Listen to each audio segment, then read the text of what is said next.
It's Fraser Malcolm, head professional at North Berwick East Links Glen Golf Club again. This time it's grip, and before I go into the details of how to grip it and things like that, I want to show you the reason why you should even bother trying to have the right grip and what effect it has on the ball. I should say before we go any further that you really need to watch the video on aiming before this, because if you don't follow the correct aiming, then none of the other videos really are applicable.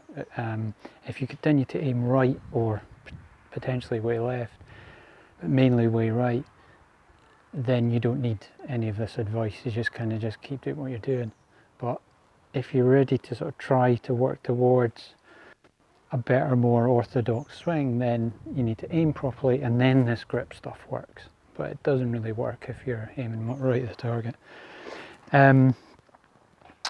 So first things first, try and hit a straight shot with a normal grip. So if you just have a quick look at that. So this is on in the natural hanging position roughly, where the hands just would hang down without freely. I can see one, maybe 1.5 knuckles there, and that hand's on there. So, and it's on nice and lightly as well. So try and hit a straight shot, easier said than done. Right, just have to go into the net to have a wee look at this because the reflection's quite bad today. So let's get you to have a look at that. And it was good. 2 yards offline, so I'm happy with that. But let's see what happens when I hit.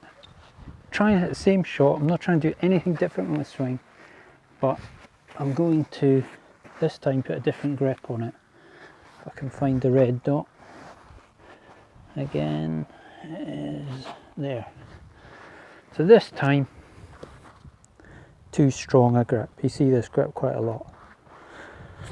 Hands are way over this side, that hand, right hand's underneath, and that's quite a common grip you see on people's clubs.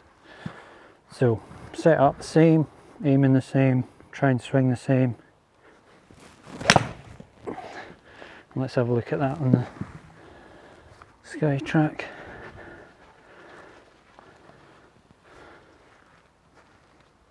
Yeah, so that's 42 yards left, just from the grip. And you can see why somebody that's aiming right might want to use that grip. Because if you're aiming over there, then it curls back. So let's go and do the next one, which is too weak a grip. That ball go. Let's find this line again. And it's there. So just have a quick look at that then. Too weak a grip is hands over this side too much, so that. Okay, so try and hit a shot, and you see that quite a lot as well. Too weak a grip.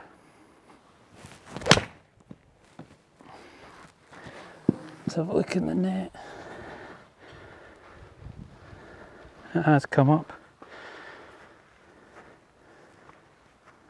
Yeah, so 47 yards right, just from grip. Wasn't trying to do anything different, I was trying to swing as good as I could. 47 yards right, so that's all from grip. So it shows you that if you've got your hands on in either of those two positions, you're fighting spin on the ball. That's one of the main reasons that you'll ever spin it one way or the other is grip. And the neutral grip is the one that has the face square at impact. So the reason we do it is because if you're just to let your hands go down completely loose and hang naturally, the palms just face in slightly towards each other. It's called the natural hanging position, and whether you like it or not, during the swing and through the middle of your body as you do a natural swinging action, you get the club, the hands rotate through into that natural hanging position roughly in the middle of your body. So it makes sense that if the face is looking at the target and you put your hands on in the natural hanging position, with a few other little provisos as well, but roughly that, then that face wants to rotate through square in the middle of your body roughly, and hopefully hit the ball without very much spin. So when you What happens when the strong grip goes on, it starts with the face looking at the target, but by the time you get back, it unwinds to natural hanging position and it's looking away left. And same when it's too weak, it does that. So you can see that there's a real benefit to holding it in the correct way. But again, only if you're aimed parallel left to the target with the ball to target down the club line. So just come a little bit closer and just have a look at how I would suggest putting the grip on. Now, it is meant to go on right in the fingers, okay? And then you want to see a little line there, not a big gap, a line going up your right shoulder. And that thumb is down the middle, but slightly to the right hand side of the club. The back of it, again, fingers in there and just close it over.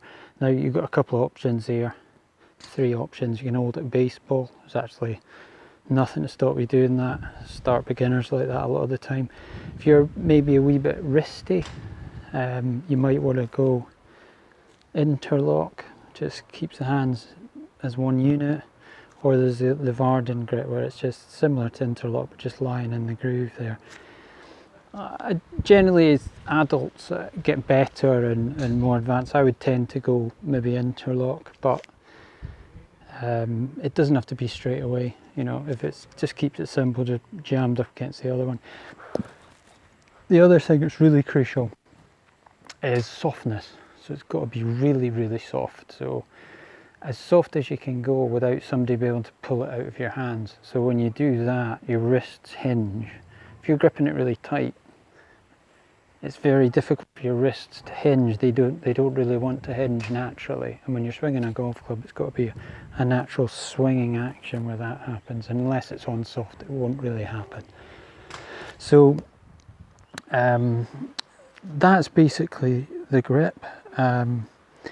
You want to make sure you haven't got it poking into the end, into your pad of your hand there. You get a lot of people wear out the grip down here because they've got the hand too far up. It just needs to sit down a little bit there, but that is essentially it. You've got the natural hanging position, so when you look down you've got 1, maybe 2 knuckles.